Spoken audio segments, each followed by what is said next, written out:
जय हिंद। आज हम लोग जो है समास देखते हैं। ठीक है, समास का अर्थ होता है संक्षिप्तीकरण। किसी भी जो है बड़े चीज को, यानी कोई भी जो है पद है या शब्द है, उसको हम लोग संक्षिप्त कर लेंगे तो वो बन जाएगा समास। ठीक है, जैसे मान लिया जाए हम लिखते हैं, जैसे खाना बनाने वाला घर होता है तो उसको क्या लिख देते हैं? रसोई के लिए घर। रसोई के लिए घर। ठीक है, कितना बड़ा लग रहा है ना?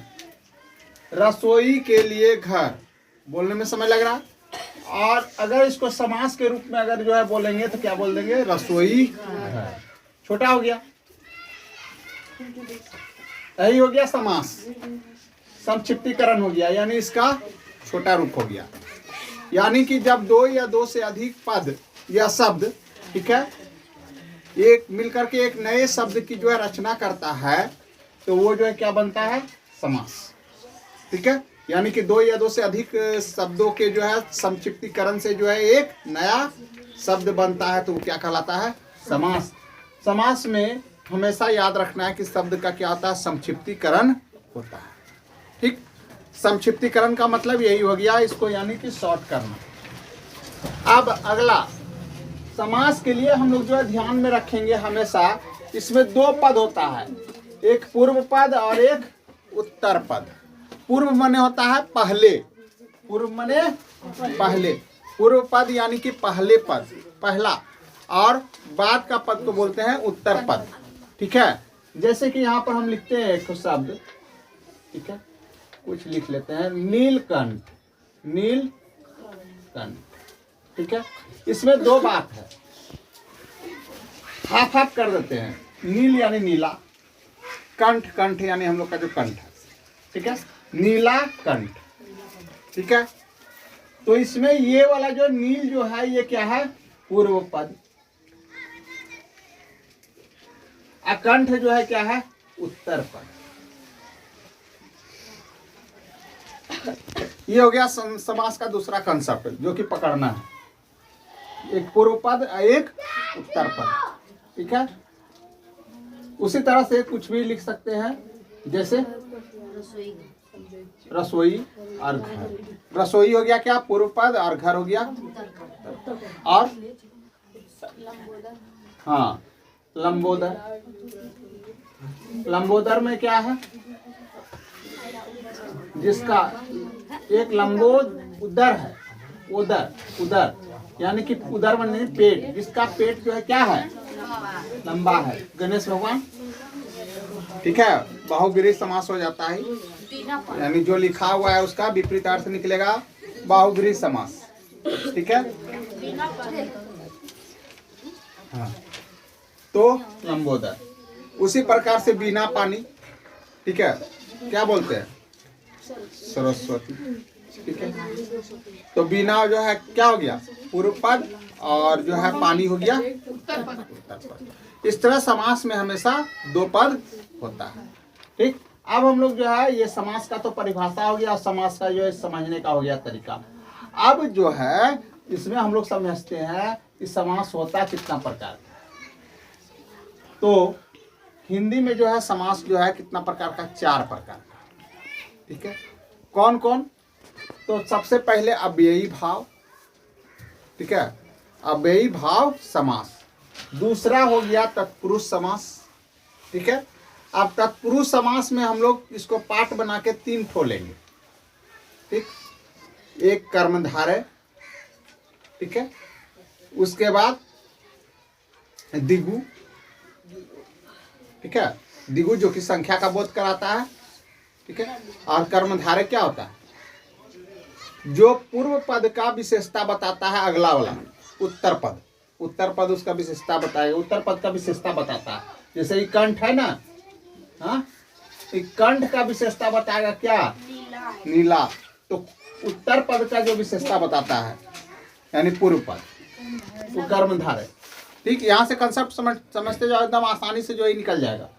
ठीक, उसके बाद नए समास, जिसके आगे हम लोग न लगा देते हैं, जैसे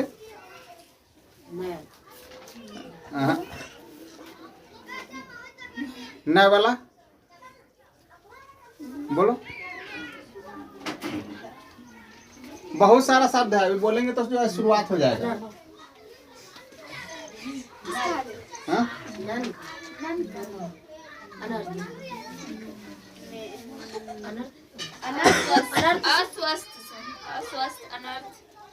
अनर्थ, अस्वस्थ, नौ लगाना है, नौ नौ। मतलब सर उसका वही हुआ सर कि काम नहीं होगा। जो स्वस्थ ना हो, जो स्वस्थ ना हो, अस्वस्थ। नए समास में हमेशा न आना चाहिए, ऐसा सब। दिगु में हमेशा संख्या आना चाहिए। ठीक।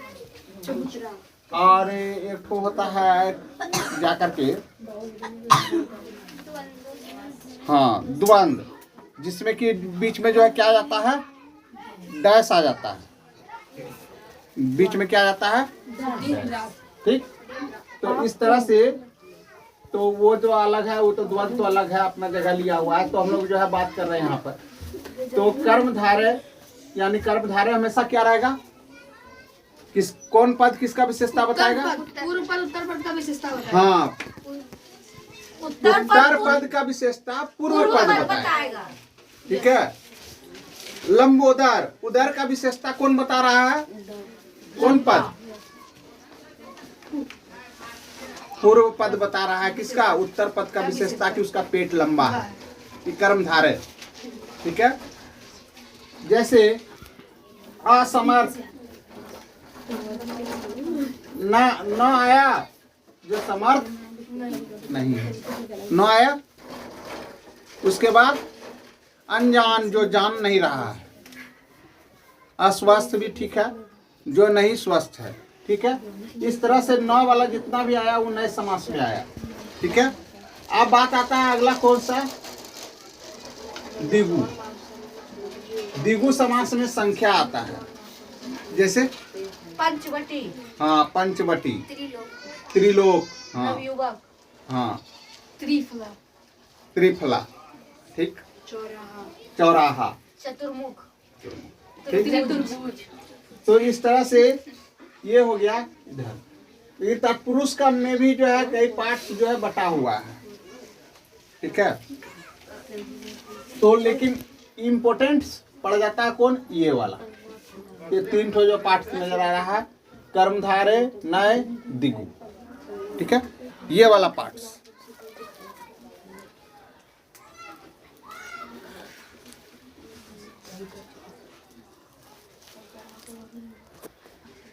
अब हम लोग जो है आगे बढ़ेंगे।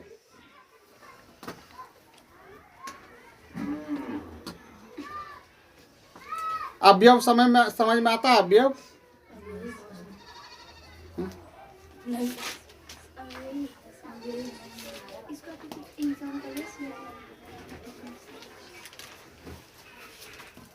कोई भी चीज में हम लोग जो है क, का, की कुछ लगाते हैं ना, तब बनता है। जैसे यथाशक्ति, शक्ति के अनुसार के लगाए ना। ठीक है। इस तरह से जो है एक जो है अवयव लगा करके और उस शब्द का जो है रचना हम लोग जो है करते हैं। तो उसका संक्षिप्तीकरण इसमें जो है होता है। जैसे रसोई के लिए घर, रसोई घर। ठीक है। के लिए जो लगा ये क्या बन गया? अवयव। ठीक है। इस तरह का जो निकलेगा उस सब के लिए जो है यहाँ पर जगह है, किसमें? अव्ययी भाव में। तो अव्ययी भाव समास को जो है कहेंगे क्या? यानी कि हम लोग आ गए थे, इसमें देखना था इसको, किसको? अव्ययी भाव को, पहला वाला।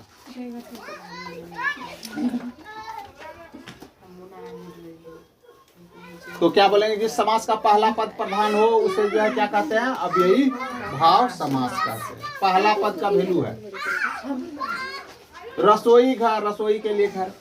स्नान घर, तो स्नान के लिए घर। ठीक है। पाठशाला, पढ़ने वाला घर। ठीक है। इस तरह से अब यही भाव जो है आ जाता है। अब हम लोग जो है यहाँ पर आ रहे हैं। तो अब यही भाव में क्या हो गया? जिसका पहला पद प्रधान हो उसको क्या बोलेंगे? अब यही भाव। और उसके बाद जो है तत्पुरुष समास में जो है क्या बोलेंगे? पद की विशेषता बताएं। ठीक।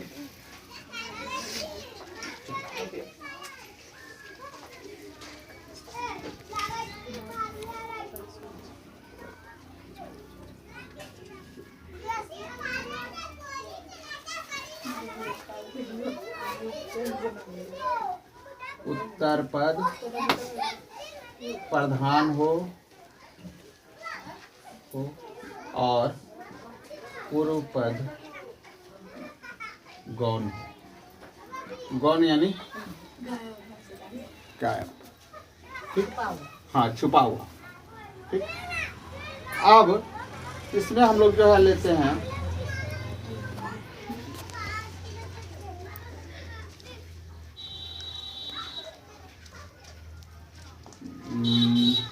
जैसे तुलसी कृत। कृति में क्या होता है? रचना, ठीक है। रचना है किसकी? तुलसीदास की, तुलसी कृत, ठीक है। बोलते हैं ना जैसे तुलसी कृत रामायण है, तो तुलसी कृत।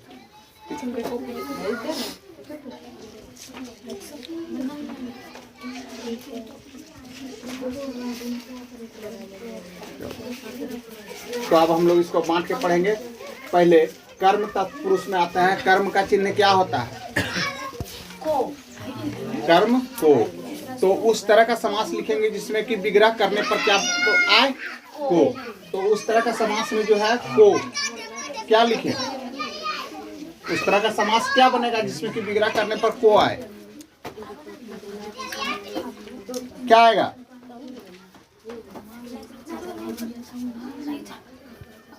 स्वर्ग प्राप्त। क्या बनेगा? स्वर्ग को प्राप्त। इसको कौन सा तत्पुरुष बोलेंगे? कर्म तत्पुरुष, ठीक है। अगला जो है अब बात करते हैं कर्म कर्ता ने कर्म को, उसका करण तत्पुरुष। अबरी वाला जो विग्रह करेंगे ऐसा वाला आना चाहिए जिसमें कि विग्रह करने पर जो है से बने। क्या आएगा? विग्रह करने पर जो है से बने। हाँ, उदाहरण मन चाहा, मन से चाहा। हाँ, मन को चाहा तो नहीं बनेगा, मन से चाह। मन से चाहा यानी कि कौन तत्पुरुष? करण तत्पुरुष। अबरी संप्रदान तत्पुरुष। रसोई के लिए घर, संप्रदान के लिए ना, है ना। आपादान अलग होने से बोध होगा। तो आपादान में जो है कौन सा उदाहरण देंगे? हाँ, आपादान से अलग होने से बोध होता है। जैसे देश निकाला, उसको अलग कर दिया गया। कहाँ से? देश से अलग कर दिया गया, आपादान हो गया, अलग होने का बोध, ठीक है। हाँ, घर निकाला,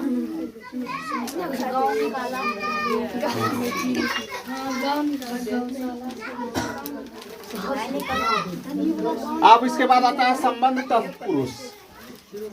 संबंध तत्पुरुष जैसे गंगा जल, गंगा तो किसका जल? गंगा का संबंध, जल का संबंध बताया जा रहा है किससे है? गंगा से। तो ये हो गया गंगा जल, ठीक है। ये हो गया। उसके बाद हो गया जैसे संबंध हो गया। और संबंध के बाद अब जो है अगला जो है तत्पुरुष में जो है जाते हैं। अब कौन आया? हाँ, अच्छा, अधिकरण। अधिकरण का मतलब क्या होता है? में पर, ठीक है। इसका प्रासर्ग यही होता है, प्रासर्ग यानी इसका विभक्ति चिन्ह, ठीक है। में पर। तो जैसे कि नगरवास, हाँ, नगर में वास, ठीक है।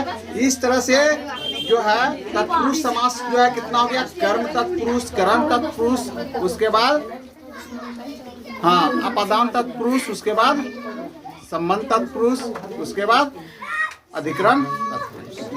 तो इस तरह से ये सब जो है टोटल जो है हुआ। अब आगे बात करते हैं। इसके बाद जो है बता दिए थे कि जो है तत्पुरुष में 3 तरह का कर्मधारय। कर्मधारय क्या होता है? तो पूर्व पद जो है विशेषता बताता है किसका? उत्तर पद का, ठीक है। जैसे नीलकंठ, जिसका कंठ जो है क्या हो? नीला हो। लंबोदर, ठीक है। हाँ, उसके बाद जो है नए समास जो कि हमेशा न का बोध कराएगा। ठीक है, जैसे असमर्थ, ठीक है, अस्वस्थ, ये सब यानी कि जो स्वस्थ ना हो। विग्रह करने के बाद न का बोध होता है, यानी कि जो स्वस्थ ना हो, एक लंबा शब्द था उसको समास बना दिए तो बन गया क्या? अस्वस्थ। दो शब्द का बन गया वो।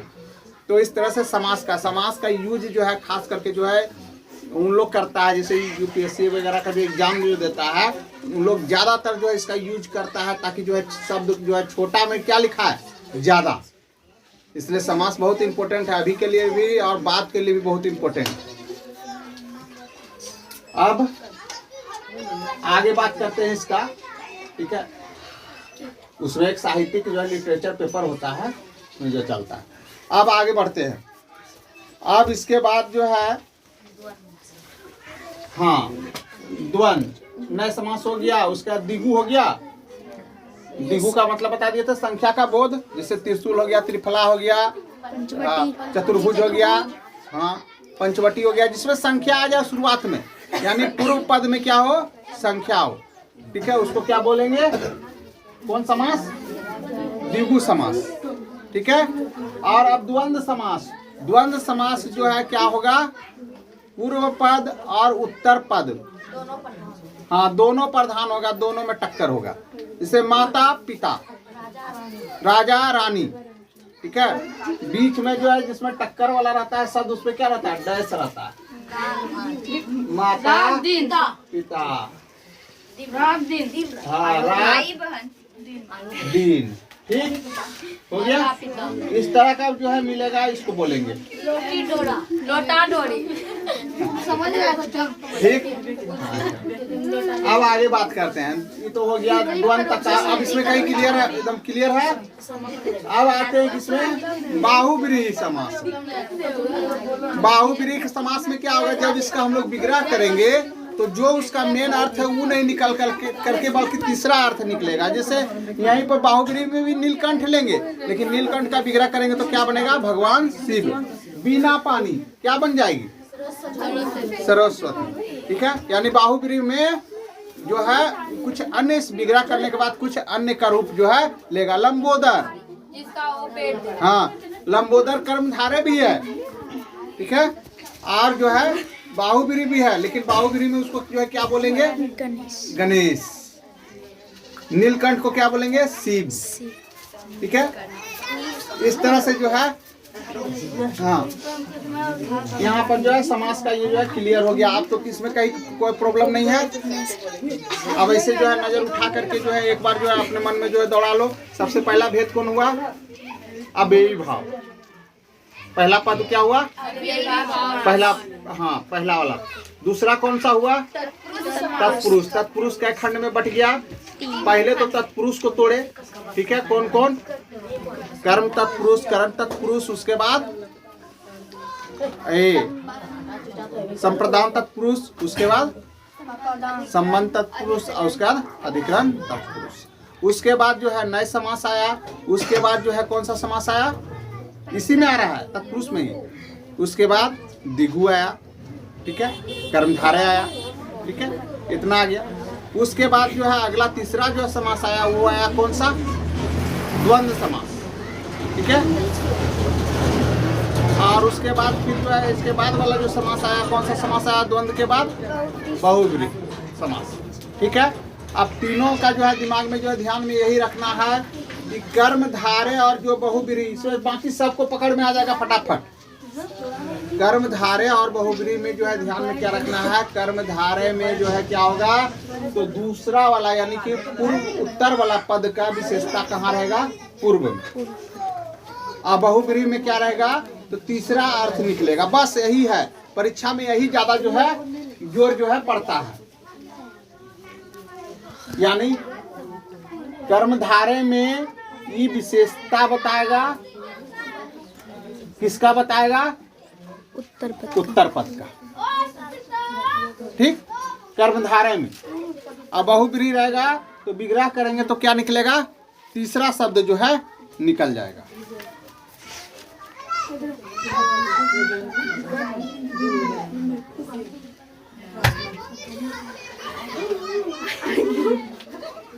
अरे बाप रे।